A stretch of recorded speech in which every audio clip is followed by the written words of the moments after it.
Okay, guys, I'm gonna insert a clip here where this is from the Two Angry Men podcast that Harvey Levin and Mark Garagos do together.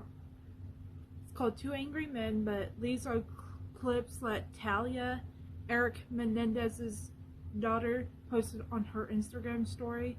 But the clips are from that podcast. I'm going to insert that right here. Rigged. Anybody who watched it, talk to any of, don't believe me, talk to any of the family members. The only person who attended that hearing who didn't think it was rigged was the DA's office. And you want to know the truth? If you got them, and there was only one DA present at each hearing, so only two others. If you got them and injected them with truth serum, they would admit it was rigged too. If the public saw the shenanigans that were happening during these hearings, there would be a revolution. Nobody would believe that this star chamber was happening in the U.S. in 2025. It was unbelievable what a just shit show this was.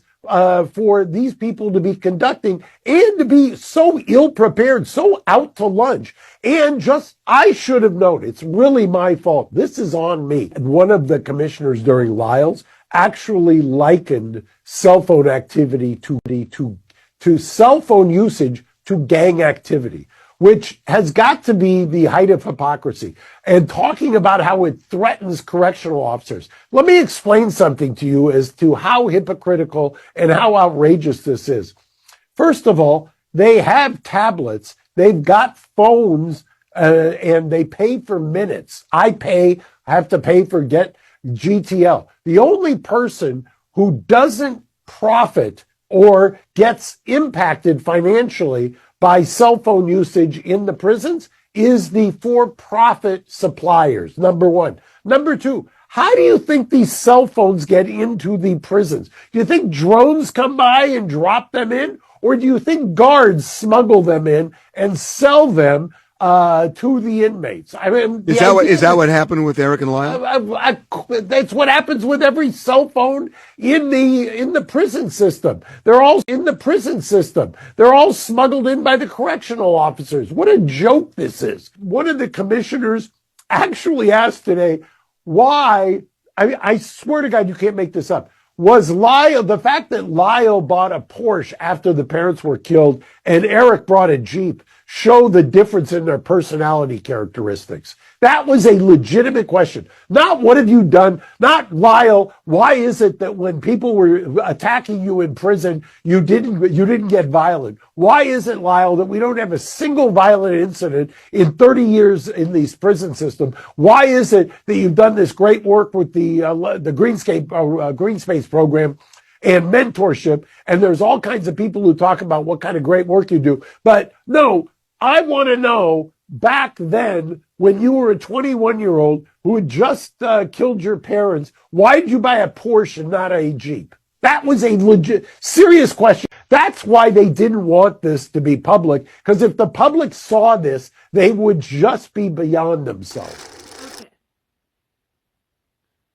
So, I watched the full episode of that, and I didn't know this, but apparently they can try to appeal the parole board decision.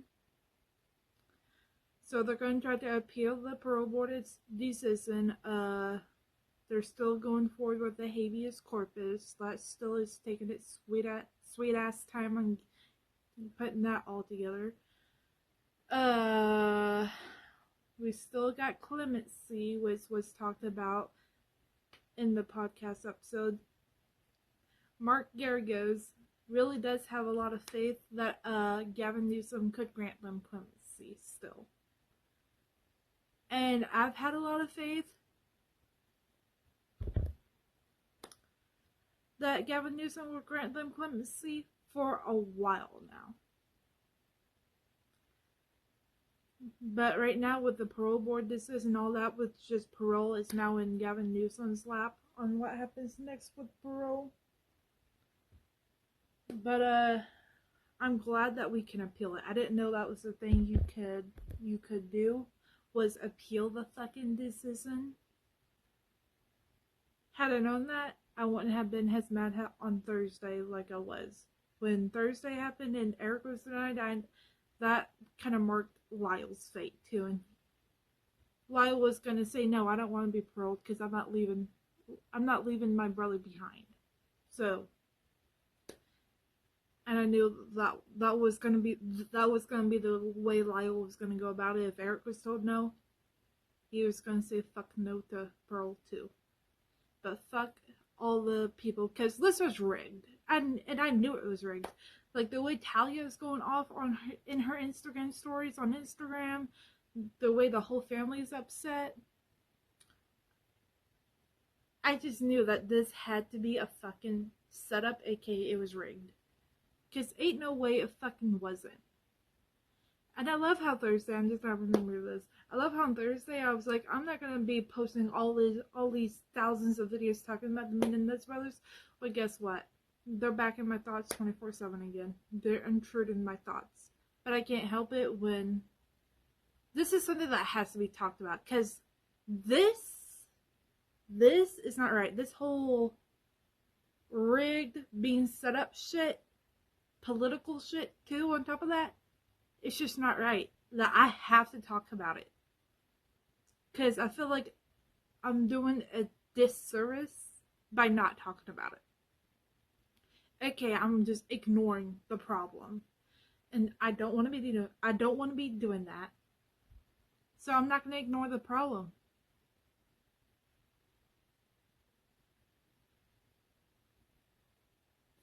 Like, we're not going to ignore the fucking problem. We're going to advocate for their release until they're released. I mean, and from the beginning, I've said I didn't want them paroled because if they were to get out on parole, they would still have to be supervised for like a year, I believe. Just like Gypsy Rose was being supervised for a year. Having to check in with their PO. Having to ask the PO, can I go here? Can I go here? I mean, Gypsy Rose wasn't even allowed to go to a fucking Taylor Swift Eras Tour concert. I still think that was dumb. And I hate Gypsy Rose a lot, but I just think that her not being allowed to go, like, I still think that part was dumb. But I still kind of wanted them to be paroled. Because at least at that point, they would still be out of prison. But no, that didn't end up happening. So, I'm going to plan B. Clemency. So I'm just going to hope and pray Gavin Newsom grows a pair, says fuck it, I don't give a shit what the world that doesn't want the Menendez brothers out, what the political world too, that doesn't want the Menendez brothers out, I don't give a shit. They're gonna be free. Like, in my head, the way I would go about it, you want all this shit will go away if they're out, because yeah, they're gonna hate on you and bash on you, but there's nothing anybody can do at that point. They're out. And they're not going back in prison. So people will have to like grow a pair and get used to it. Or people will eventually have to shut up about it because they'll realize us talking about it, being mad about it, is not doing anything. Like, it's not putting them back into prison. So I'm just going to shut up. But yeah. I'm going to go because I have to edit this to insert that clip that y'all just seen before this clip. But, appealing the parole board decision, which I didn't know could happen. We still have clemency, and we still have the habeas corpus.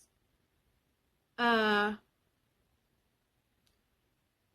right now, parole, that whole shit, I believe right now from what Harvey, for what Mark Garagos has said, it should be heading, if it's not already on his desk, it should be heading to Gavin Newsom's desk, like, really, really soon. Like, I would think within the next couple of days. So yeah, I'm gonna go. Peace, guys. Bye. How do I end this? Peace. Bye.